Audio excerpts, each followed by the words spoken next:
குக்கு செய்திகள் நேயர்களுக்கு வணக்கம். நான் உங்கள் அப்துல் ஹக்கீம். நாடாளுமன்ற தேர்தல் நெருங்கிட்டு இருக்கிறது நம்ம பார்க்குறோம்.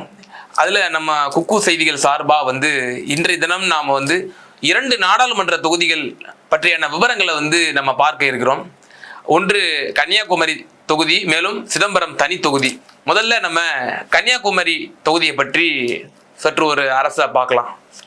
கன்னியாகுமரி தொகுதியை பொறுத்தமட்டில் அங்கு 15,12,000 வாக்காளர்கள் மொத்தம் உள்ளார்கள். அங்க முக்கியமான தொழில், அந்த மக்களுடைய தொழிலாக என்ன இருக்கு அப்படின்னு பாத்தீங்கன்னா விவசாயமும் மீன்பிடி தொழிலும் இருக்கு. இந்த விவசாயத்துல நம்ம குறிப்பா சொல்லணும் அப்படின்னா இந்த வாழை, மரவள்ளி கிழங்கு, அதே போல ரப்பர், இது போன்ற தொழில்கள் அங்க இருந்துட்டு வர்றதை நம்ம பார்க்குறோம். அதில் குறிப்பாக ரப்பர் தொழில், ரப்பர் அந்த விவசாயம் பார்த்தோம் அப்படின்னா எந்த மாவட்டத்திலையும் கிடையாது, கன்னியாகுமரி மாவட்டத்தில் மட்டும்தான் அந்த ஒரு ஸ்பெஷாலிட்டினே நம்ம அதை சொல்லலாம். மேலும் மீன்பிடி தொழில் அங்கே தமிழ்நாட்டிலேயே கடலோர பகுதிகளில் கன்னியாகுமரியில் தான் அதிகமான அந்த மீன்பிடி மீனவர்கள் இருக்கிறத நம்ம பார்க்குறோம். இதில் மக்கள் தொகை பார்த்தீங்க அப்படின்னு சொன்னால் 82% மக்கள் நகர்ப்புறத்தில் வாழ்கிறாங்க. மேலும் 18% மக்கள் ரூரல், அதாவது புறங்களில் வாழ்கிறாங்க அப்படின்னு நம்ம சொல்லலாம். இதில் மதங்களை நம்ம பார்த்தோம் அப்படின்னா கிறிஸ்தவர்கள் 47%, இந்துக்கள் 49%, மேலும் இஸ்லாமியர்கள் 4% இருக்கிறார்கள். இந்த தொகுதியை பொறுத்த வரைக்கும் என்ன ஸ்பெஷாலிட்டி அப்படின்னா, எந்த தொகுதியில் இல்லாத வகையில் சிறுபான்மையினர் தான் இதில் டாமினண்டா இருக்காங்க. கிறிஸ்தவர்கள் ஒரு புறம் 47% இருக்க, இஸ்லாமியர்கள் 4% இருக்கிறாங்க. மொத்தம் 51% சிறுபான்மையினராக இருக்காங்க. அவங்க தான் தீர்மானிக்கக்கூடிய சக்தியாகவும் இருக்கிறத நம்ம பார்க்குறோம். மேலும் நம்ம சாதி ரீதியாக நாம அவங்களுடைய பெர்சன்டேஜ் என்ன அப்படின்னு நம்ம பார்த்தோம் அப்படின்னா, கிறிஸ்தவ நாடார்கள் அங்க டாமினண்டா இருக்கிறது நம்ம பார்க்குறோம். குறிப்பா கிறிஸ்தவ நாடார்கள் பார்த்தீங்க அப்படின்னா 35% இருக்கிறாங்க. இந்து நாடார் அவங்க பார்த்தீங்க அப்படின்னா 25% இருக்கிறாங்க. மேலும் மீனவ சமூகம் 9% இருக்கு. மேலும் வெள்ளாளர் சமூகம் 9% இருக்கு. மேலும் தலித் மக்கள் 4% இருக்கிறத நம்ம புள்ளி விவரங்கள்ல பார்க்க முடிகிறது. இப்ப நம்ம தமிழகம் அப்படின்னு எடுத்துக்கிட்டாலே திமுக, அதிமுக இரு மாநில கட்சிகளுக்கும் இடையிலான போட்டிகள் தான் இருக்கும். ஆனா இந்த கன்னியாகுமரி சற்று அதுல அந்நியப்பட்டு தேசிய கட்சியினுடைய ரோல் தான் அங்க ஜாஸ்தி. குறிப்பா காங்கிரஸ் மற்றும் பாரதிய ஜனதா. இப்போ எம்பியா இருக்கக்கூடியவர் திரு விஜய் வசந்த் அவர்கள். அவர் கடந்த 2021 அவருடைய தகப்பனார் மறைவுக்கு பிறகு இடைத்தேர்தலை சந்திச்சு அவர் வெற்றி பெற்றாரு. கிட்டத்தட்ட 1,37,000 வாக்குகள் வித்தியாசத்துல அவர் வெற்றி பெற்றிருக்கிறத நம்ம பார்க்குறோம். மேலும் அவர் தோற்கடிச்சவர் பொன் ராதாகிருஷ்ணன், முன்னாள் மத்திய இணையமைச்சர், பாரதிய ஜனதா சார்பில் அவர் போட்டியிட்டு இருந்தார். அதே போல கடந்த நாடாளுமன்ற தேர்தலில் நம்ம எடுத்துக்கிட்டோம் அப்படின்னா விஜய் வசந்த் அவர்கள் 52.5% வாக்குகள் பெற்றதும், மேலும் பொன் ராதாகிருஷ்ணன் அவர்கள் 39.9% வாக்குகள் பெற்றதை நம்ம பார்க்கிறோம். மேலும் நாம் தமிழர் கட்சியினுடைய அல்வின் அவர்கள் 5% வாக்குகளை பெற்றார் என்பதையும் நம்ம இங்க பார்க்கிறோம். ஸோ இந்த டிஃபரன்ஸ் பார்த்தீங்கன்னா அப்படின்னா ஒரு ஸ்வீப்னே நம்ம சொல்லலாம். ஏன்னா இவர் 52.5% வாக்கு வாங்குறாரு. பொன் ராதாகிருஷ்ணன் அவர்கள் 39.9% வாக்குகள் தான் பெறுறதை நம்ம பார்க்குறோம். அதே போல விஜய் வசந்த் அவர்கள் சில வாக்குறுதிகள் கொடுத்து நிறைவேற்றாத சூழ்நிலையும் இந்த தொகுதியில இருந்துட்டு இருக்கு. இப்போ கன்னியாகுமரியில பார்த்தீங்கன்னா நம்ம பிரதான தொழிலா மீன்பிடி தொழிலா நம்ம பார்த்துட்டு இருந்தோம். மீன்பிடி தொழிலை பொறுத்த மட்டில் மீனவர்கள் கடலுக்கு செல்லும் பொழுது மாயமாகும் காட்சி காலகாலமா இருந்துட்டு வருது. இதுக்கு ஒரு முற்றுப்புள்ளி வைக்கணும் அப்படின்னு சொல்லி பிரச்சாரங்கள்ல திரு விஜய் வசந்த் அவர்கள் ஒரு வாக்குறுதி கொடுத்துட்டு இருந்தாரு. என்ன வாக்குறுதி? மாயமான மீனவர்களை கண்டுபிடிக்கிறதுக்கு அந்த ஹெலிகாப்டர் போட்டு அமைக்கப்படும். அந்த கருவிகள் மூலம், ஹெலிகாப்டர் மூலமா அவர்களை மீட்பதற்கான வழிகளை நம்ம செய்வோம். நான் எம்பியாக வந்தால் அப்படின்ற ஒரு வாக்குறுதி கொடுத்திருந்தாரு. ஆனால் அந்த வாக்குறுதியை அவர் நிறைவேற்றவில்லை. மக்கள் மத்தியில இது ஒரு அதிருப்தியாக இருக்கிறது அப்படின்னு பேசு பொருளா இருக்கு. அங்க வந்து நம்ம இன்னும் சொல்ல மாதிரி மீன்பிடி தொழில் வந்து அங்க பிரதான தொழிலாகவும் இருக்குன்னு நம்ம சொல்லியிருந்தோம். அதுக்கு அந்த மீன்பிடி தொழிலாளர்களுக்கு வந்து குளிர்சாதன அந்த கிடங்கு அந்த ஃபேக்டரி குளிர்சாதன ஃபேக்டரி வந்து நாங்கள் ஓப்பன் பண்ணி தருவோம் அப்படின்னு சொல்லி ஒரு வாக்குறுதியும் கொடுத்திருந்தாரு கடந்த அவர் தேர்தலை சந்திக்கும் பொழுது. ஆனா அந்த வாக்குறுதியும் அவர் நிறைவேற்றவில்லை என்ற ஒரு அதிருப்தியும் மக்கள் மத்தியிலே இருந்து வருகிறது. மேலும் ரப்பர் விவசாயம் அங்க வந்து மரங்களால் பெறக்கூடிய அந்த ரப்பர் தொழில் என்பது வந்து கன்னியாகுமரி டிஸ்ட்ரிக்ட்ல மட்டும்தான் இருக்கு தமிழ்நாட்டில். அந்த இதுக்கும் ரப்பர் ஃபேக்டரி நாங்க வந்து உண்டாக்கி தருவோம் அப்படின்ற ஒரு வாக்குறுதியும் திரு விஜய் வசந்த் அவர்கள் தந்திருந்ததாகவும் அதை நிறைவேற்றவில்லை அப்படிங்கிற ஒரு சில அதிருப்தி இருப்பதாகவும் செய்திகள் வந்த வண்ணமாக இருக்கிறது. இந்த நாடாளுமன்ற தொகுதிக்கு உட்பட்ட சில சட்டமன்ற தொகுதிகள் விளவங்கோடு, கிள்ளியூர், பத்மநாபபுரம் போன்ற இந்த 3 தொகுதிகளில் வந்து பாரதிய ஜனதாவை விட 2 மடங்கு அதிக வாக்குகளை வந்து காங்கிரஸ் கட்சி பெற்றிருப்பதை நம்ம பார்க்கிறோம். ஸோ நம்ம ப்ரீவியஸ் அனாலிசிஸோடு நம்ம இதை ஒப்பிடும் வகையில் வந்து பார்த்தோம் அப்படின்னா காங்கிரஸ் கட்சி கொஞ்சம் எட்ஜி இருக்குன்னே நம்ம சொல்லலாம். கடந்த 2019 நாடாளுமன்ற தேர்தலில் வந்து திரு விஜய் வசந்த் அவர்கள் வந்து போட்டிட்டு இருந்தாங்க. அவருக்கு எதிராக அதே போல பொன் ராதாகிருஷ்ணன் அவர்கள் வந்து போட்டிட்டு இருந்தாங்க. அப்போ வந்து விஜய் வசந்த் அவர்கள் வாங்கிய வாக்கு என்பது பார்த்தீங்கன்னா 59% நம்ம பார்க்குறோம். ஆனால் இவர் பொன் ராதாகிருஷ்ணன் அவர்கள் வந்து 35% வாக்குகள் தான் வாங்கினாரு. ஸோ இப்போ அவருடைய மகன், அதன் பிறகு அவர் மகன் வந்து போட்டிட்டு இருந்தார். அவர் மரணித்த பிறகு இடைத்தேர்தல் வந்துச்சு. இடைத்தேர்தலில் வந்து அவருடைய மகன் போட்டியிருந்தார். மகன் வந்து 52.5% வாக்குகளும், அதே போல பொன் ராதாகிருஷ்ணன் அவர்கள் 39.9% வாக்குகளும் பெற்றிருந்தார். இது வந்து சிலர் சொல்லுவாங்க சிம்பத்தினால அவருக்கு அப்படியே அந்த ஓட்டு கன்சல்டேட் ஆகி இவருக்கு வந்து போட்டு இவர் மீண்டும் இவர் எம்பி ஆயிருக்காரு அப்படின்ற மாதிரி சொல்லலாம். அப்படிங்கிற ஒரு கருத்து முன்வைக்கப்படுது. இருப்பினும் மக்களே எஜமானர்கள் வரக்கூடிய தேர்தலில் எப்படி வாக்களிக்க இருக்கிறார்கள் என்பதை நாம் பொறுத்து இருந்து பார்ப்போம். நம்மளுடைய கணிப்பின்படி காங்கிரஸ்க்கு சற்று எட்ஜி இருப்பதாக நமக்கு சில தரவுகளின்படி தெரிய வருகிறது. அதே போல மேலும் ஒரு நாடாளுமன்ற தொகுதியை நாம் பார்க்க இருக்கிறோம். அந்த நாடாளுமன்ற தொகுதி என்பது சிதம்பரம் தனி நாடாளுமன்ற தொகுதி. இது வந்து ரிசர்வ்டு தொகுதி. இதுல வந்து தலித் வேட்பாளர் தான் நிற்க முடியும். இந்த தொகுதியை பற்றி நம்ம பார்த்தோம் அப்படின்னா வன்னியர்கள் வந்து டாமினண்டா இருக்கக்கூடிய இந்த தொகுதி 35 முதல் 40% வன்னியர்கள் வந்து இந்த தொகுதியில வந்து இருக்கிறாங்க. சேர்வை மக்கள், அதாவது தேவர்ல வந்து உட்பிரிவுன்னு சொல்லுவாங்க இந்த சமூகத்தை வந்து. இந்த சமூகம் வந்து ஒரு சில பகுதிகளில் இருக்கிறாங்க. மேலும் படையாட்சி என்பது வன்னியர்களுடைய ஒரு உட்பிரிவு. இந்த பிரிவினரும் இந்த சமூகமும் ஒரு கணிசமான அளவுல இருக்காங்கன்னு நம்ம சொல்லலாம். அதே போல உடையார் சமூகம் வந்து குன்னம் சட்டமன்ற தொகுதி, இதுக்கு உட்பட்ட குன்னம் என்ற அந்த சட்டமன்ற தொகுதியில அவங்களும் இருக்காங்க. அதையும் நம்ம பார்க்கலாம். இந்த நாடாளுமன்ற தொகுதியில் நம்ம பிரதான தொழில் என்ன, மக்களுடைய தொழில் என்ன அப்படின்னு நம்ம பார்த்தோம் அப்படின்னா விவசாயத்தும் மீன்பிடி தொழிலையும் நம்ம பார்க்குறோம். அதே போல இறால் பண்ணைகள் அங்கே அதிகமாக இருக்கிறதையும் நம்ம பார்க்குறோம். ஸோ இந்த இரண்டுமே வந்து பிரதான தொழிலாக வந்து அந்த மக்கள் செஞ்சிட்டு இருக்காங்க அப்படின்ற ஒரு விஷயமும் நம்ம பார்க்குறோம். இந்த தொகுதியினுடைய கடந்த கால வரலாறு பார்க்கும்போது இப்பொழுது நாடாளுமன்ற உறுப்பினர் இருக்கக்கூடியவர் டாக்டர் தொல் திருமாவளவன் அவர்கள் விசிகா சார்பில் வந்து பானை சின்னத்தில் அவர் வந்து போட்டியிட்டு இருந்தார். கடந்த 2009 நாடாளுமன்ற தேர்தலில் திமுகவுடன் கூட்டணியிலிருந்து 2009 நாடாளுமன்ற தேர்தலில் தேர்ந்தெடுக்கப்பட்டு அவர் எம்பி ஆக்கப்பட்டார். அதே போல அதன் பிறகு தற்பொழுதுதான் 2019 அதே போல சிதம்பரம் நாடாளுமன்ற தொகுதியில திமுக கூட்டணியில அங்கம் வகித்து மீண்டும் அவர் நாடாளுமன்ற உறுப்பினராக அவர் தேர்வு செய்யப்பட்டிருக்கின்றார். ஆனால் இந்த கடந்த நாடாளுமன்ற தேர்தலில் பார்த்தீங்க அப்படின்னா திருமாவளவன் அவர்களுக்கு வந்து ஒரு கடும் போட்டி நிலவியதை நம்ம பார்க்குறோம். ஏன்னா அந்த தேர்தல் எண்ணிக்கை வந்து கடைசி மறுநாள் வரைக்கும் காலைல வரைக்கும் எண்ணிட்டு இருந்தாங்க அப்படின்லாம் சொல்றாங்க.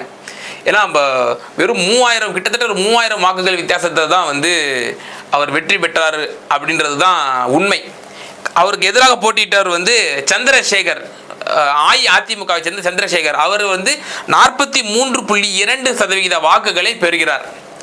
அதற்கு எதிராக போட்டியிட்ட டாக்டர் தொல் திருமாவளவன் அவர்கள் 43.5% வாக்குகளை பெற்று வெற்றி பெறுகிறார். அவர் வாங்கிய மொத்த வாக்குகள் வந்து 5 லட்சம், கிட்டத்தட்ட 5 லட்சம். 5,229 வாக்குகள். சந்திரசேகர் அவர்கள் பெற்ற வாக்குகள் வந்து 4,97,010 வாக்குகள். ஸோ கிட்டத்தட்ட ஒரு 3000 வாக்குகள் வித்தியாசத்தில் ஒரு கடும் போட்டி நிலவிய நிலையில் அவர் வெற்றி பெற்றதை நம்ம பார்க்குறோம். இவர் வெற்றி பெற்றதில் வந்து ஒரு முக்கிய அங்கம் வச்சவங்க யார் அப்படின்னு நம்ம பார்த்தோம் அப்படின்னா, குறிப்பாக தலித்துகளுடைய வாக்குகள் வந்து இவருக்கு வந்து சிதறாமல் இவருக்கு சென்று இருக்கிறத நம்ம பார்க்குறோம். மேலும் சிறுபான்மையினுடைய வாக்குகள், குறிப்பாக முஸ்லீம்களுடைய வாக்குகள் வந்து திருமாவளவன் அவர்களுக்கு வந்து சிதறாமல் சென்றிருக்கிறத நம்ம பார்க்குறோம். அதே போல் அந்த வெற்றிக்கு இன்னொரு காரணம் பிஎஸ்பி பகுஜன் சமாஜ் பார்ட்டி வந்து அது ஒரு தலித் இயக்கம்னு அறியப்படக்கூடிய இயக்கம். அந்த இயக்கம் வந்து சிதம்பரம் நாடாளுமன்ற தொகுதியை வந்து பாய்காட் பண்ணுறாங்க. பாய்காட் பண்ணுறதுனால திருமாவளவனுக்கு கூடுதல் ஒரு உத்வேகம் தந்து வாக்குகள் சிதறாமல் திருமாவளவன் அவர்களுக்கு தலித்துகளோட வாக்கு வந்து சென்றிருக்கிறத நம்ம பார்க்க முடிகிறது.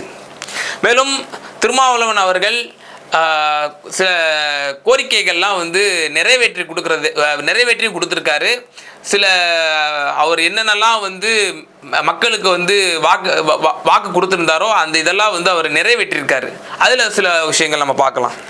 அரியலூர் அரசு மருத்துவக் கல்லூரியை வந்து அவர் அந்த மாவட்டத்துக்கு வர்றதுக்கு அவர் முக்கிய பங்காற்றியிருக்காரு அப்படிங்கிறத நம்ம பார்க்கலாம். இவர் நாடாளுமன்ற உறுப்பினரான பிறகு தான் அரியலூர் அரசு மருத்துவ கல்லூரி வந்து வந்திருக்குது. அதே போல் மயிலாடுதுறை எக்ஸ்பிரஸை வந்து கடலூர் வரை அவர் வந்து நீட்டிச்சிருக்கிறத நம்ம பார்க்குறோம். அதே போல் நாடாளுமன்றத்தில் அவருடைய செயல்களை நம்ம பார்த்தோம் அப்படின்னா, அவருடைய வருகை என்பது 70% இருக்கிறது. அதே போல் அவர் எத்தனை விவாதங்களில் கலந்துருக்காரு அப்படின்னு பார்த்தோம்னா 69 விவாதங்களில் அவர் கலந்துருக்கிறாரு. மேலும் அவர் எழுப்பிய கேள்விகள் நம்ம பார்த்தோம் அப்படின்னா 157 கேள்விகளை எழுப்பியிருக்காரு. தொடர்ச்சியாக மாநில உரிமைகளுக்காக அவர் குரல் கொடுக்கக்கூடியவர்.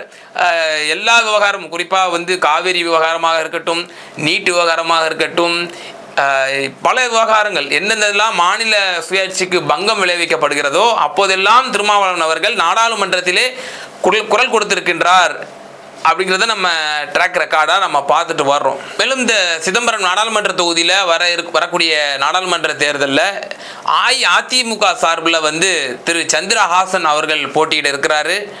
பாரதிய ஜனதா சார்பில் வந்து திருமதி கார்த்தி யாழினி அவங்க போட்டியிடுறாங்க. மேலும் விடுதலை சிறுத்தைகள் சார்பாக வந்து திருமாவளவன் அவர்கள் மீண்டும் போட்டியிடுகிறார் நம்ம பார்க்குறோம். கடந்த முறை அதிமுகவோடு ஸ்பிளிட்டாக இருந்த அமமுக அவங்க ஒரு 5% வாக்குகளை வந்து பிரித்தாங்க. ஸோ அதனால் அதுவும் ஒரு திருமாவளவனுடைய வெற்றிக்கு ஒரு காரணமாக இருந்தது. இந்த முறை பாரதிய ஜனதா ஒரு தனி வேட்பாளரை நிப்பாட்டியிருக்கு, அதிமுக ஒரு வேட்பாளர் நிற்கிறாங்க. அதே போல் திருமாவளவன் அவர்களும் இந்த முறை போட்டியிடுகிறார். வாக்குகள் சிதற இருக்கின்றன. ஸோ திருமாவளவனுடைய வெற்றி வாய்ப்பு என்பது சற்று ஒரு கடினமான ஒரு சூழ்நிலை தான் இருக்கின்றது. ஸோ நம்ம இதில் கொடுக்க வேண்டியது வந்து 50% தான் அப்படின்னு தான் நம்ம இதில் சொல்ல முடியும். அடுத்ததாக நம்ம பார்க்க இருக்கிற நாடாளுமன்ற தொகுதி அப்படி பார்த்தீங்கன்னா திருவள்ளூர் நாடாளுமன்ற தொகுதி. இது வந்து ஒரு ரிசர்வ்டு நாடாளுமன்ற தொகுதி, தனி தொகுதி. ஒரு தலித் வேட்பாளர் தான் நிப்பாட்ட முடியும். இதில் வந்து இப்போ இருக்கக்கூடிய சிட்டிங் எம்பி யாருன்னு பார்த்தீங்கன்னா காங்கிரஸ் கட்சியை சார்ந்த திரு ஜெயக்குமார் அவர்கள். கடந்த முறை அவர் வந்து அஇஅதிமுக சார்ந்த டாக்டர் வேணுகோபால் அவரை எதிர்த்து போட்டிட்டு இருந்தார். கிட்டத்தட்ட 3,56,000 வாக்குகள் வித்தியாசத்தில் ஒரு பெரிய வெற்றி, பிரம்மாண்ட வெற்றி பெற்றார்னு தான் சொல்ல முடியும். ஏன்னா கடந்த 2009 நாடாளுமன்ற தேர்தலாக இருக்கட்டும், 2014 நாடாளுமன்ற தேர்தலாக இருக்கட்டும், இந்த 2 நாடாளுமன்ற தேர்தலையும் அஇஅதிமுக வசமாக தான் இந்த தொகுதி இருந்துச்சு. பிறகு 2019 தான் முதல் முறையாக வந்து இந்த தொகுதி காங்கிரஸுக்கு கைக்கு வருது நம்ம பார்க்குறோம். இந்த தொகுதியில் மொத்தம் வாக்காளர்கள் பார்த்தீங்க அப்படின்னா 20,88,000 வாக்காளர்கள் இருக்காங்க. அதில் சமூக ரீதியாக நம்ம எடுத்துக்கிட்டோம் அப்படின்னா பாப்புலேஷனில் மொத்தம் 91% வந்து இந்து மக்கள் இருக்கிறாங்க. 5% மக்கள் கிறிஸ்தவர்களும் 4% மக்கள் முஸ்லீம்களும் இருக்கிறாங்க. சாதி வாரியாக நம்ம பார்த்தோம் அப்படின்னா திருவள்ளூர் தொகுதியில் தலித் மக்கள் 22%, வன்னிய சமூக மக்கள் 22% இருக்காங்க. வெள்ளாளர் சமூகம் 7% இருக்காங்க. பழங்குடியின மக்கள் 1% இருக்கிறத நம்ம பார்க்குறோம். அப்புறம் இதர மற்ற சமூகங்கள் வந்து கிட்டத்தட்ட ஒரு 33% மக்கள் வந்து இந்த திருவள்ளூர் நாடாளுமன்ற தொகுதியில் உட்பட்டு இருக்கிறத நம்ம பார்க்கிறோம்.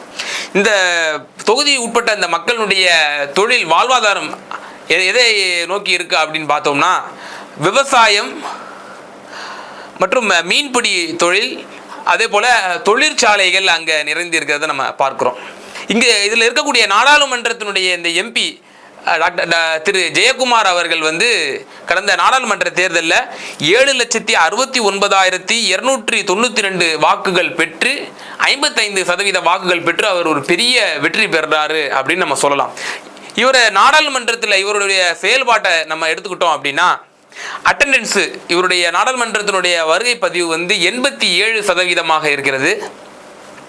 மேலும் இவர் விவாதங்களில் வந்து 33 விவாதங்களில் கலந்துருக்கிறாரு. அதே போல் கேள்விகள் வந்து 38 கேள்விகளை எழுப்பியிருக்காரு. மேலும் தொகுதியில் நம்ம பார்க்குறோம் திரு ஜெயக்குமார் அவர்களுடைய அந்த செயல்பாடுகளை பற்றி மக்களிடத்தில் விசாரிக்கும் போதும் சரி, கள நிலவரத்தை வந்து நம்ம செவி கேட்கும் பொழுது இவர் மீது மக்கள் கடும் அதிருப்தியில் இருக்கிறாங்க அப்படின்னு தான் நமக்கு வந்து செய்திகள் வந்த வண்ணமாக இருக்குது. பல அதிருப்திகள் இவர் மத்தியில் இருக்கிறத நம்ம பார்க்குறோம். அதில் இவர் கடந்த நாடாளுமன்ற தேர்தலில் பரப்புரையில் ஈடுபட்ட பொழுது சில வாக்குறுதிகளை மக்கள்கிட்ட அளிச்சிருக்காரு. அந்த வாக்குறுதிகளை அவர் நிறைவேற்றலை. இந்த அவர் அதில் ஒரு குறிப்பாக பிரதானமாக சொல்லணும் அப்படின்னா என்னை வந்து இலகுவாக மக்கள் சந்திக்கலாம் அப்படின்ற ஒரு விஷயத்த முதல்ல பிரதானமாக சொல்லியிருக்காரு.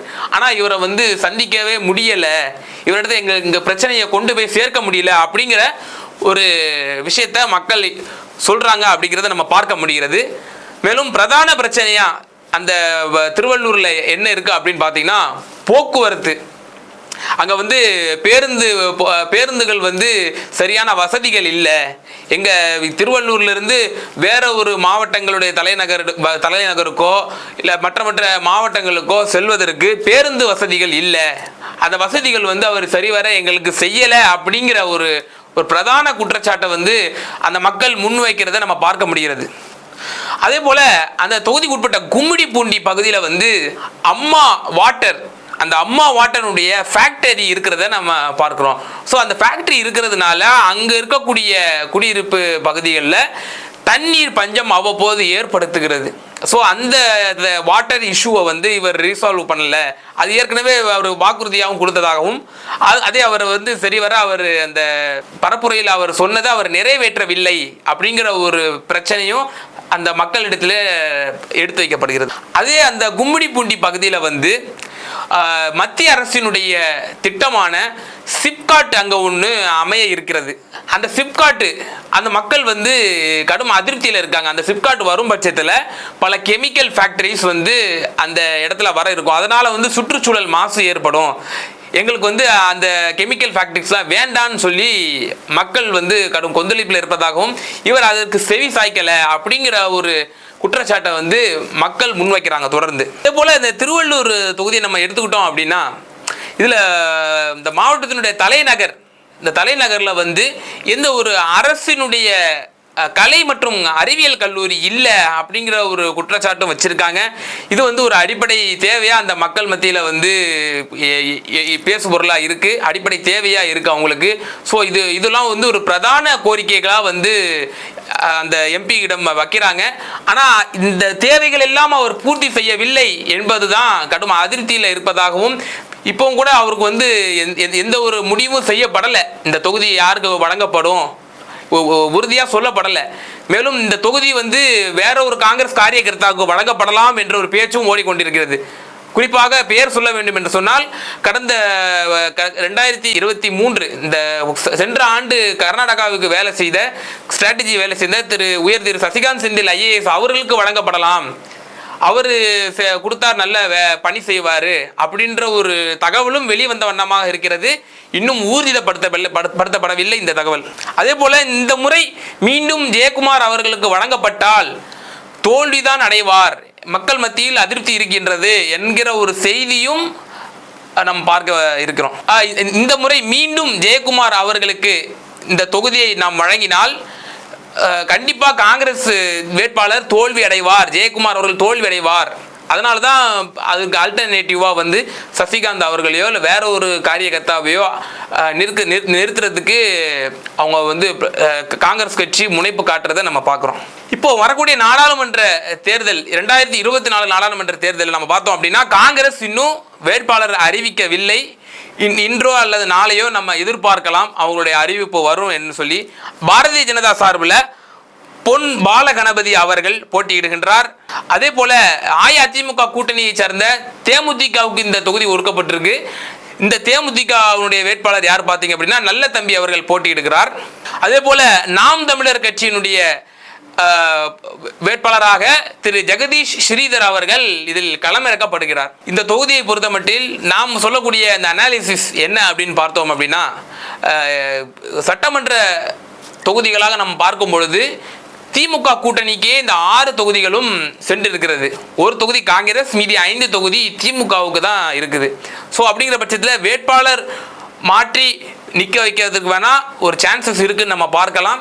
ஸோ இந்த தொகுதியை பொறுத்த வரைக்கும் எட்ஜி திமுகவுக்கு தான் நம்ம கொடுக்க முடியும். அடுத்ததாக நம்ம பார்க்க இருக்கிற தொகுதி வந்து தர்மபுரி நாடாளுமன்ற தொகுதி. இந்த தர்மபுரி நாடாளுமன்ற தொகுதி பற்றி சொல்லணும் அப்படின்னா காவிரி ஆறு தர்மபுரியிலேருந்து தான் தடம் பதிச்சு வருது.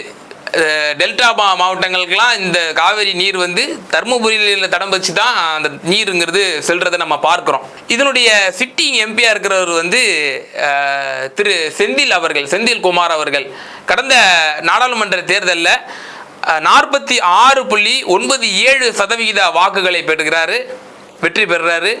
அவருக்கு எதிராக இருந்தவர் பாட்டாளி மக்கள் கட்சியினுடைய பொதுச் செயலாளர் மரியாதைக்குரிய திரு அன்புமணி ராமதாஸ் அவர்கள் பெற்ற வாக்கு சதவீதம் என்பது 41.18% வாக்குகளை பெற்றார் அவர். அப்போ அவர் அஇஅதிமுகவுடன் கூட்டணி சேர்ந்த விதமாக அவர் வந்து இந்த இதில் போட்டிடுறதை நம்ம பார்க்குறோம். கிட்டத்தட்ட ஒரு 5% வாக்குகள் வித்தியாசம் வருது. ஆனால் கடந்த 2026 சட்டமன்ற தேர்தலிலே நாம் இதை ஒப்பிடுகையில் பாமக தனிச்சு இருந்தே 25% வாக்குகளை பெறுகிறது இந்த தர்மபுரியிலே என்கிற ஒரு விஷயத்தை நம்ம பார்க்கலாம். எப்போவுமே நம்ம எல்லா தொகுதியிலும் நம்ம சொல்லலாம் திமுகவுக்கும் அதிமுகவுக்கு தான் அங்கே போட்டியாக இருக்கும். அதில் கூட்டணி அங்கே வைக்கிறவங்க திமுகவோட ஓட்டை வேணா அவங்க வந்து வாங்குவாங்க, அதிமுக ஓட்டு வேணா வாங்குவாங்க அப்படின்னு நம்ம சொல்லலாம். ஆனால் தர்மபுரி மாவட்டத்தை பொறுத்தவரையிலே பாட்டாளி மக்கள் கட்சிக்கு என்று ஒரு கணிசமான ஒரு குறிப்பிடத்தக்க வாக்கு சதவீதம் அவங்க வச்சிருக்காங்க அப்படின்றது ஒரு குறிப்பிடத்தக்க விஷயமா நம்ம இதில் சொல்லலாம். அதே போல அந்த மக்களுடைய தொழில் வாழ்வாதாரமாக என்ன இருக்குன்னு பார்த்தோம்னா விவசாயம் இருக்கிறது. அந்த விவசாயத்தினால என்னென்னலாம் அறுவடை செய்கிறாங்க அப்படின்னு பார்த்தோம்னா நெல், கரும்பு, தக்காளி, மரவள்ளி கிழங்கு, இந்த பொருட்கள் எல்லாம் தர்மபுரியில் அறுவடை செய்கிறத நம்ம பார்க்குறோம். இதில் வந்து 79% ரூரல் பகுதியாகவும், ரூரல் என்றால் கிராமப்புற பகுதியாகவும், மீதி 21% சிட்டி அதாவது நகர்ப்புற பகுதிகளாக இருக்கிறத நம்ம பார்க்குறோம். சாதி வாரியாக இந்த மக்களுடைய சதவீதத்தை நம்ம கணக்கிடணும் அப்படின்னா இதில் வந்து டாமினன்ட் கேஸ்டாக இருக்கக்கூடியவங்க வந்து 35% மக்கள் வன்னியர்களாக இருக்கிறார்கள். மேலும் 15% மக்கள், அடுத்தபடியாக 15% மக்கள் பறையர் சமூகமாக இருக்கிறார்கள். மேலும் கவுண்டர்கள், செட்டியார், நாயுடு, ரெட்டியார் சமூகங்களும் கணிசமான ஒரு தொகையில் அந்த பகுதியில் வசிக்கிறாங்கங்கிறது நம்ம புரிஞ்சுக்கலாம். மேலும் மத ரீதியாக நம்ம வந்து சதவீதத்தை கணக்கிடணும் அப்படின்னா கிட்டத்தட்ட 96% மக்கள் வந்து இந்துக்களாக இருக்கிறார்கள். மேலும் முஸ்லிம்கள் 2.18% இருக்கிறார்கள். மேலும் கிறிஸ்தவர்கள் 1.10% இருக்கிறார்கள். இந்த தர்மபுரி நாடாளுமன்ற உறுப்பினருடைய செயல்பாடுகள், அவர் திரு செந்தில்குமார் அவர்களை பற்றி அந்த மக்களிடம் நம்ம கேட்கும் பொழுது செய்திகள் வந்த வண்ணமாக இருக்கிறது. அவர் மத்தியில் சில அதிருப்திகளும் இருக்கிறது, சில நிறைகளும் இருக்கின்றன. நிறைகளும் இருக்கிறது, குறைகளும் இருக்கிறது. அவருடைய நாடாளுமன்றத்தினுடைய செயல்பாடுகளை பற்றி பார்க்கும் பொழுது அவருடைய அட்டெண்டன்ஸ் நம்ம பார்க்கணும். 100% அவருடைய அட்டெண்டன்ஸ் இருக்கு, அவருடைய வருகை. மேலும் 271 விவாதங்களில் அவர் பங்கேற்றிருக்கிறார். அவர் வந்து 466 கேள்விகளை எழுப்பியிருக்கிறார் நாடாளுமன்றத்திலே. மேலும் குறிப்பிடத்தக்க விஷயமா நம்ம பார்த்தோம் அப்படின்னா 6 தனிநபர் மசோதாக்களை அவர் நிறைவேற்றியிருக்கிறார் அப்படிங்கிறது ஒரு குறிப்பிடத்தக்க விஷயமாக இருக்கிறது. பல சர்ச்சைகளிலும் அவர் சிக்கி இருக்கிறார். ஒரு அரசு விழாவிலே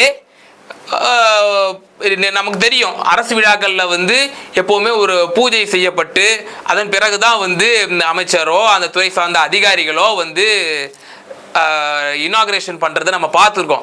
ஆனால் செந்தில்குமார் அவர்கள் அந்த சபைக்கு வந்து நீங்கள் எப்படி பூஜை செய்யலாம், பூஜை செய்ய எங்கே கிறிஸ்தவருடைய ஃபாதர் எங்கே, இஸ்லாமியனுடைய இமாம் எங்கே என்று அவர் கேட்டார். அது ஒரு பெரிய சர்ச்சையை ஏற்படுத்தியது. மேலும் நாடாளுமன்றத்திலே அவர் உரையாடும் பொழுது ஒரு கோமுத்ரா என்ற ஒரு வார்த்தையையும் அவர் விட்டிருந்தார், ஒரு கண்டிக்கத்தக்க வார்த்தை. அந்த அதுவும் ஒரு சர்ச்சைக்கு உள்ளாக்கியது. ஒரு சர்ச்சை நாயனாவே அவர் மக்கள் மத்தியிலே அவர் காணப்பட்டு வருகிறார். அதே போல இவர் கொடுத்த வாக்குறுதிகளை நிறைவேற்றவில்லை என்ற ஒரு மக்கள் மத்தியில் ஒரு அதிருப்தியும் நம்மால் பார்க்க முடிகிறது. அதில் முதல் அதிருப்திகளை சற்று பார்த்து விடலாம். அதிருப்திகளை பார்க்கும்பொழுது Dharmapuri to Morappur rail project இதை நிறைவு செய்யப்படும்னு சொல்லி கடந்த நாடாளுமன்ற தேர்தலின் போது பரப்புரையின் போது அவர் அந்த வாக்குறுதியை அளித்தாராம். ஆனால் அந்த வாக்குறுதி இன்று வரை நிறைவேற்றப்படவில்லை அப்படின்று மக்கள் மத்தியிலே ஒரு கேள்வி எழுப்பப்படுகிறது. அதே போல ஒகேனக்கல் 2ஆம் கட்ட கூட்டு குடிநீர் திட்டத்தை நிறைவேற்றி தரப்படும் என்று கடந்த நாடாளுமன்ற பரப்புரையிலே அவர் மக்களுக்கு வாக்களித்திருக்கின்றார். ஆனால் அவர் அந்த வாக்குறுதியை நிறைவேற்றவில்லை என்றும் மக்கள் மத்தியில் ஒரு அதிருப்தி இருப்பதாகவும் சொல்லப்படுகிறது. அதே போல இப்படி குறைகள் இருந்தாலும் சில நிறைகளும் சொல்லப்படுகிறது அவரை பற்றி. தொகுதி முழுவதும் ஹை மாஸ் லைட்டு, அதாவது நம்ம தெரு விளக்குன்னு சொல்லுவோம் இல்லையா, ஹை மாஸ் லைட்டுன்ற ஒரு சொல்லக்கூடிய ஒரு சிறப்பு அந்த எல்இடி லைட்டை வந்து தொகுதி முழுக்க பறவை முழுக்க அவர் வந்து அதை அமைச்சிருக்காரு. இதன் மூலியமா அவர் நல்ல வளர்ச்சி திட்டங்களை செஞ்சிருக்காருங்கிற ஒரு நல்ல அபிப்பிராயமும் இருக்கிறது. மேலும் 10க்கும் மேற்பட்ட பள்ளிகளில் வந்து அதிநவீன கழிப்பறைகளை வந்து அவர் கட்டி தந்திருக்காரு இப்படின்னு சொல்லி பல நிறைவான விஷயங்களும் அவர் மீது வைக்கப்படுது. நிறை மற்றும் குறைகள் கலந்தவராக தான் இவர் இருக்கின்றார். ஆனால் திராவிட முன்னேற்ற கழகத்தின் சார்பாக வேட்பாளர் அவர் திராவிட முன்னேற்ற கழகத்தினுடைய முதலமைச்சர் மரியாதைக்குரிய திரு மு க ஸ்டாலின் அறிவிக்கும் பொழுது இவருடைய பெயர் அதில் இடம்பெறவில்லை. மாறாக தர்மபுரியில் மணி அவர்களுக்கு வழங்கப்பட்டிருக்கிறது இந்த தொகுதி என்பது இம்முறை. அதே போல பாரதிய ஜனதாவின் கூட்டணி சார்பாக பாட்டாளி மக்கள் கட்சியில் சௌமியா அன்புமணி, மரியாதைக்குரிய அன்புமணி ராமதாஸ் அவர்களுடைய மனைவி சௌமியா அன்புமணி அவர்களுக்கு வழங்கப்பட்டிருக்கிறது. அதே போல அஇஅதிமுகவில் அசோகன் அவர்களுக்கு வழங்கப்பட்டிருக்கின்றது. கடந்த முறை அதிமுக, பாமக, பாஜக இம்மூன்றும் ஒரு வலுவான கூட்டணி அமைத்த பொழுதே கிட்டத்தட்ட 70,000 வாக்குகள் வித்தியாசத்தில் டாக்டர் அன்புமணி ராமதாஸ் அவர்கள் தோல்வி அடைந்ததை நாம் பார்க்கின்றோம். ஆனால் இம்முறை ஓட்டுகள் ஸ்பிளிட் ஆகி இருக்கிறது. அதிமுக ஒரு அணியாகவும் பாரதிய ஜனதா ஒரு அணியாகவும் அவருடைய சார்பாக சௌமியா அன்புமணி அவர்கள் போட்டியிட இருக்கிறார்கள். மணி அவர்கள் திமுக சார்பாக போட்டியிட இருக்கிறார்கள். இதை நாம் அனலிசிஸ் செய்து பார்த்தோம் என்று சொன்னால் இதற்கு எட்ஜாக மணி அவர்கள் தான் இருக்கிறார்கள். இதில் வெற்றி வாய்ப்புக்கு திமுக வேட்பாளருக்கு தான் இருக்கிறது என்று நாம் கணிக்கின்றோம். அடுத்ததாக நம்ம பார்க்க இருக்கிற தொகுதி தான் வந்து தென் சென்னை. தென் சென்னைன்னு சொன்னாலே அது வந்து திமுக கோட்டை அப்படின்னே சொல்லலாம். திமுகவினுடைய பாரம்பரிய தொகுதி 1967லேயே பேரறிஞர் அண்ணா அவர்கள் வந்து வென்ற அந்த தொகுதி தான் நம்ம இப்போ பார்க்க போகிறோம். தென் சென்னை பொறுத்தமட்டில் கடந்த 2019 நாடாளுமன்ற தேர்தலின் போது வேட்பாளராக களமிறக்கப்பட்டவர் திருமதி தமிழச்சி தங்கப்பாண்டியன் மேடம். அவங்க வந்து இப்போதைய நிதியமைச்சராக இருக்கக்கூடிய மாண்புமிகு தங்கம் தென்னரசு அவர்களுடைய சகோதரி ஆவார். அவர்தான் இந்த முறையும் களமிறக்கப்படுகிறார். அவர் மத்தியில் தொகுதி மத்தியில் ஏதாவது பிரச்சனைகள் அவர் தனிப்பட்ட ரீதியில் ஏதேனும் சர்ச்சைகள் சிக்கியுள்ளார்களா அப்படின்னு பார்த்தோம்னா நம்ம அந்த மாதிரி எதுவும் பார்க்க முடியலை அப்படி தான் சொல்லணும் நம்ம. ஏன்னா எந்த ஒரு சர்ச்சையிலையோ எந்த ஒரு பிரச்சனையில சிக்காத ஒரு எம்பின்னே சொல்லலாம் அவங்கள. தொகுதியில் உள்ள சில பிரதான பிரச்சனைகள் என்ன சொல்கிறாங்க அப்படின்னு பார்த்தீங்கன்னா, குறிப்பாக வந்து போக்குவரத்து நெரிசல்கள். தென் சென்னை அந்த தொகுதிக்கு உட்பட்ட அந்த பகுதிகளில் வந்து கடுமையான போக்குவரத்து நெரிசல்கள் இருக்குது. அதை வந்து சரி செய்யணும். அந்த கோரிக்கைகள் தான் நீண்ட காலமாக நாங்கள் வச்சிட்ருக்குறோம். அதுக்குண்டான தீர்வு எங்களுக்கு கிடைக்கல அப்படின்னு சொல்லப்படுது. மேலும் குடிநீர் பிரச்சனை அதுவும் ஒரு பிரதான பிரச்சனையாக வந்து இந்த தென் சென்னையில் வந்து வைக்கப்படுறதை நம்ம பார்க்குறோம். கடந்த 2019 நாடாளுமன்ற தேர்தலில் அம்மையார் திருமதி தமிழச்சி தங்கப்பாண்டியன் மேடம் அவங்க 5,64,870 72 வாக்குகள் பெற்று வெற்றி பெறுறாங்க. கிட்டத்தட்ட 50% வாக்குகள் பெறுறாங்க.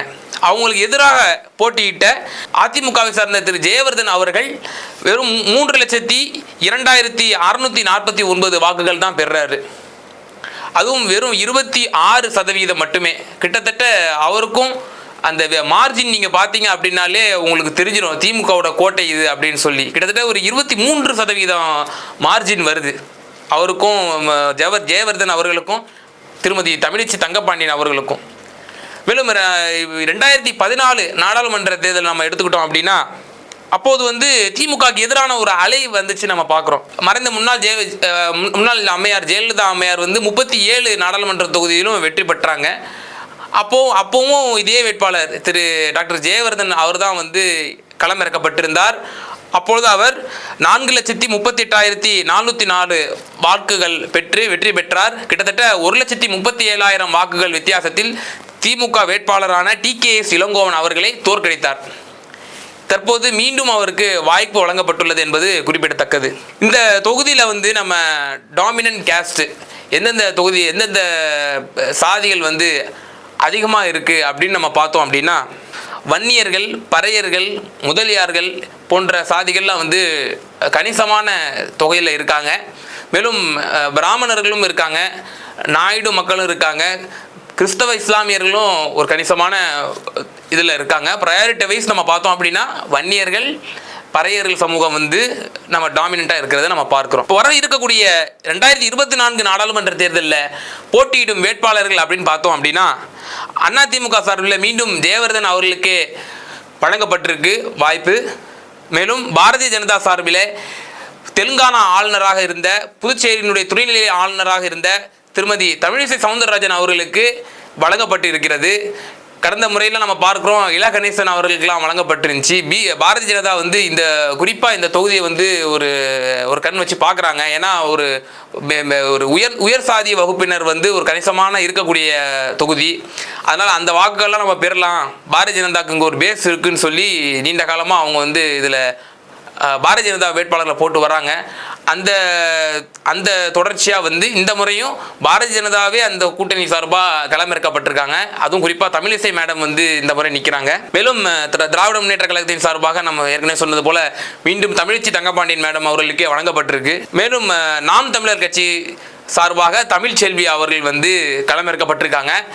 இந்த தொகுதியை பொறுத்தமட்டில் கடந்த கால ட்ராக் ரெக்கார்டோடு பார்த்தோம் அப்படின்னா மீண்டும் இந்த தொகுதியை திமுக கைப்பற்றும் என்றுதான் நம்மளுடைய அனாலிசிஸ் ரிசல்ட் நம்ம கணிக்கிறோம். அடுத்ததாக நம்ம பார்க்க இருக்கிற தொகுதி பார்த்தீங்கன்னா வட சென்னை தொகுதி.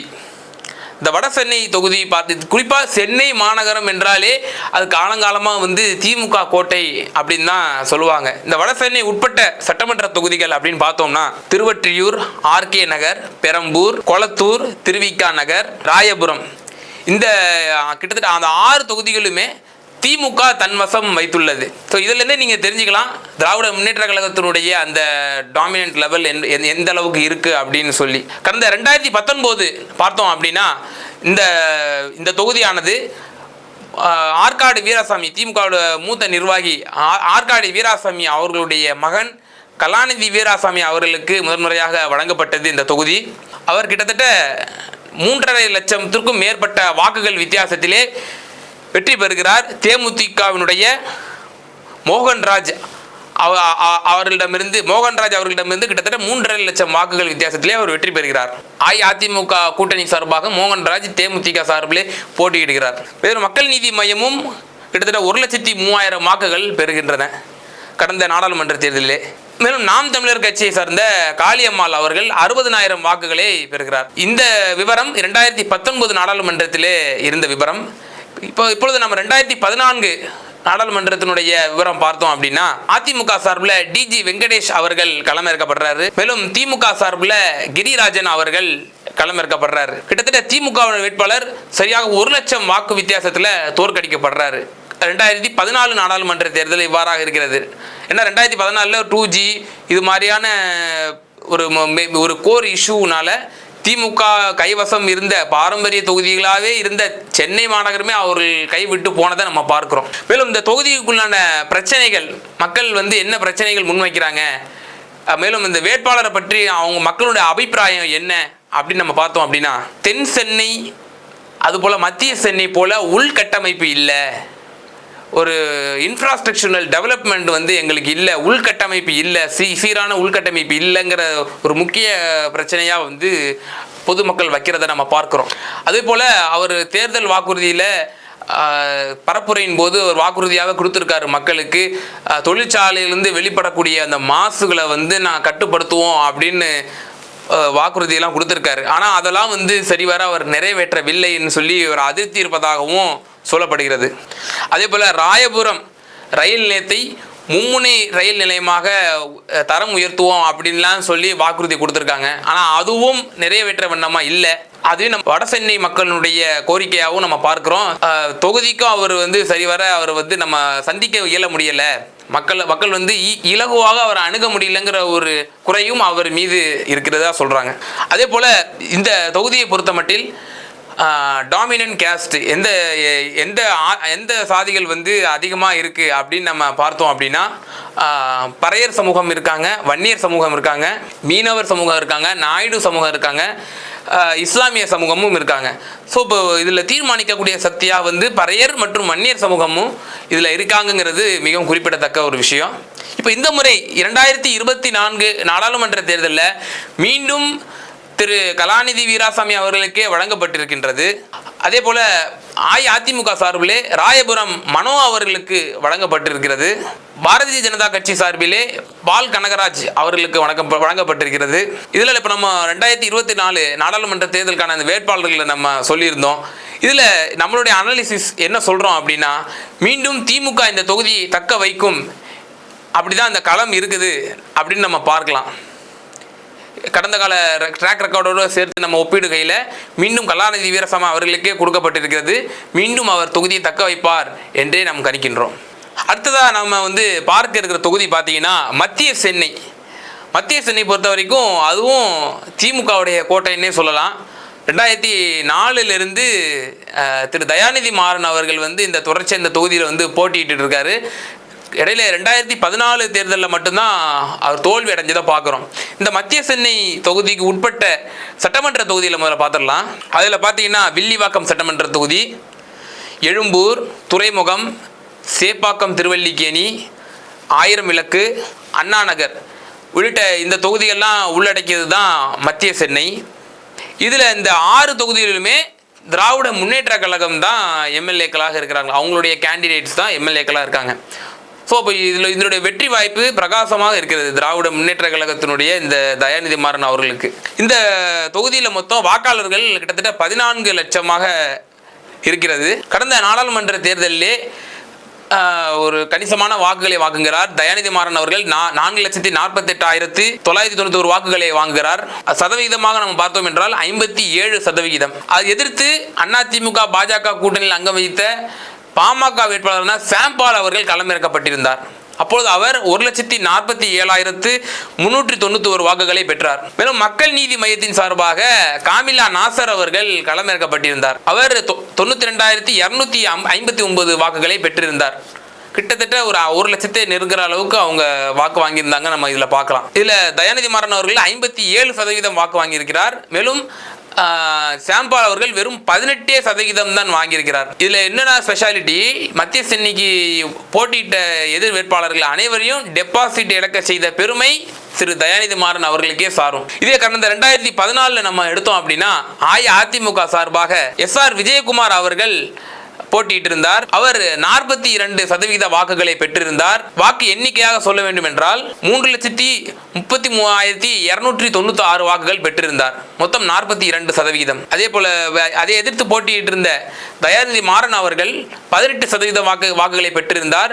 வாக்கு எண்ணிக்கையாக சொல்ல வேண்டும் என்றால் 2,87,455. கிட்டத்தட்ட ஒரு பெரிய வித்தியாசம், ஒரு பெரிய மார்ஜின் வருது. இது இந்த ஒரு முறை மட்டும் அவர் தோல்வியை தழுவுவதை நம்ம பார்க்கிறோம். ஒரு பெரிய அலை வந்துச்சு, திமுகவுக்கு எதிரான ஒரு அலை. அதில் அவர் தோல்வி விடுறாரு. அதே போல் அந்த தொகுதி மக்கள் இடத்துல வந்து கணிசமாக அவங்கள்ட்ட போய் நம்ம ஃபீல்டில் போய் கேட்கும் போது அவங்க என்ன சொல்கிறாங்க அப்படின்னா, இலகுவாக வந்து சந்திக்க முடியல தயாநிதி மாறன்களை. அவர் வந்து ஒரு செல்வந்தர், அவர் ஒரு பெரிய பார்ட்டி, அவரெல்லாம் போய் நேரில் இலகுவாக சந்திக்க முடியல. அவருடைய அஃபிஷியல் ஆஃபீஸே போய் அவரை அணுகணும் அப்படின்னாலும், இல்லை நீங்கள் மேயரை பார்த்துக்கோங்க, கவுன்சிலரை பார்த்துக்கங்க, நீங்கள் வந்து எம்எல்ஏக்களை பார்த்துக்கங்க, அமைச்சரை பார்த்துக்கங்க அப்படின்னு அவர் வந்து தட்டி கழிக்கிறத பார்க்குறோம். அவர் வந்து கிரவுண்ட் லெவல் பாலிடிக்ஸை வந்து இன்னும் அவர் வந்து கடைப்பிடிக்கலையாங்கிற ஒரு ஐயப்பாடு இருக்குது நமக்கு. அதே போல் அவருடைய தொகுதிக்கு உட்பட்டு தான் சேப்பாக்கம் திருவல்லிக்கேணியுடைய அமைச்சர் உதயநிதி அவர்கள் இருக்கிறார். துறைமுகத்தில் இவர் நம்ம சேகர் பாபு இருக்கிறார். அந்த தொகுதி அமைச்சர்கள் இருப்பதனாலேயே அவர் தட்டி கழிக்கிறாரா என்கிற ஒரு கேள்வியும் இருக்கிறது. மக்கள் மத்தியில் வந்து கோரிக்கைகளாக வைக்கப்படக்கூடியது தீரா குடிநீர் பஞ்சம், குடிநீருக்கு வந்து தட்டுப்பாடாக இருக்குது, இது காலங்காலமாக இருந்துட்டு வருது, ஆட்சி மாறினாலும் காட்சி மாறல அப்படின்றது தான் அவங்களுடைய குரலாக இருக்கிறது நம்ம பார்க்குறோம். மேலும் கடும் போக்குவரத்து நெரிசல் இது பிரதான ஒரு இஷ்யூவாக இருக்குது அப்படின்னு சொல்லி அந்த மக்கள் சொல்கிறதே நம்ம பார்க்குறோம். மேலும் சென்ட்ரல் எக்மோர் ரயில் இணைப்பு பாதை வந்து அமைப்போன்னு சொல்லி நீண்ட காலமாக சொல்லிட்டு இருக்காங்க. அது வந்து நடைமுறை வந்த மாதிரியே தெரியல. இது ஒரு நீண்ட கால கோரிக்கையாக வந்து அந்த மக்கள் மத்தியில் இருந்து வருகிறது. மேலும் கிளாம்பாக்கம், இப்போ கோயம்பேட்டிலிருந்து கிளாம்பாக்கத்துக்கு பேருந்து நிலையம் மாற்றினாங்க இல்லையா, அந்த கிளாம்பாக்கம் பேருந்து நிலையத்திலிருந்து மாநகருக்கு வர்றதுக்கு போதிய பேருந்து வசதி இல்லை அப்படிங்கிற ஒரு குறையையும் மக்கள் சொல்கிறத நம்ம பார்க்குறோம். மேலும் இந்த மத்திய சென்னையை பொறுத்த வரைக்கும் தீர்மானிக்கக்கூடிய சக்திகளாக வந்து எந்தெந்த சமூகங்கள் இருக்குது அப்படின்னு நம்ம பார்த்தோம் அப்படின்னா, பறையர் சமூகமும் முஸ்லீம் சமூகமும் தான் இந்த மத்திய சென்னையை பொறுத்த மட்டில் ஒரு தீர்மானிக்கக்கூடிய சக்தியாக ஒரு நல்ல டாமினேட் பண்ணுற அளவுக்கு அவங்க இருக்காங்கன்னு நம்ம பார்க்குறோம். மேலும் வன்னியர்கள் இருக்காங்க, முதலியார்கள் இருக்காங்க, நாயுடுகள் இருக்காங்க, ரெட்டியார்கள் இருக்காங்க, யாதவர்கள் இருக்காங்க, கிறிஸ்தவர்கள் இருக்காங்க. இவர்களெலாம் கணிசமாக இருந்தாலும் குறிப்பாக பறையர் மற்றும் முஸ்லீம் சமூகத்திலிருந்து வந்து நல்ல அடர்த்தியாக வாழக்கூடிய பகுதியாக நம்ம பார்க்குறோம். இப்போ இந்த முறையும் 2024 நாடாளுமன்ற தேர்தலிலே தயாநிதி மாறன் அவர்களுக்கே வாய்ப்பு வழங்கப்பட்டிருக்கின்றன.